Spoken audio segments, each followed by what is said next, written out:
এখনো নবদ্বীপে পতিত আছে। ও শ্রীবাস, এখনো নবদ্বীপে পতিত আছে। ওগো ওগো, তোমরা যেই হও, ওগো তুমি যেই হও, তুমি যেন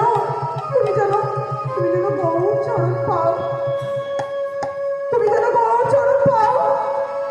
তোমাকে যেন আমার গৌর সুন্দর নিজের চরণে স্থান দেন। এই বলে মা কি করছে আমার শ্রীবাস, এই যে ছেটানো রক্ত চন্দন ছাগল ধীর, এই যে সবকিছু মরার মাথায়, এই যে ছাগলের মাথায় সবকিছু কি করছে, পরিষ্কার করছে। পরিষ্কার করে আমি এ কথা আমার মহাপ্রভুকে না আমি বলবো না। আমার প্রভু যদি শোনেন তাহলে যে আমি তার হরিনাম বলবো।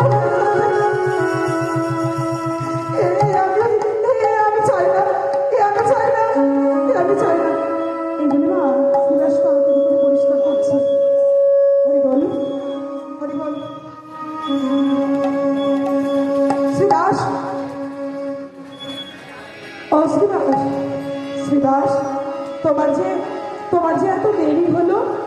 ও প্রভু, এই যে সকালবেলা এই যে এই পথ দিয়ে কত ভক্তগণ যাচ্ছেন গঙ্গা স্নান করতে, আমি ওই বৈষ্ণবদের, আমি ওই ব্রাহ্মণদের না আমি চরণ দর্শন করছিলাম প্রভু।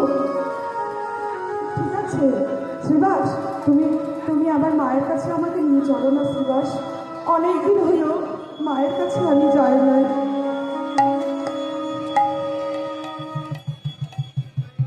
এই না দেখে আমিনার এই অবস্থা দেখে ব্রাহ্মণগণ বৈষ্ণবগণ বলছেন শ্রীবাস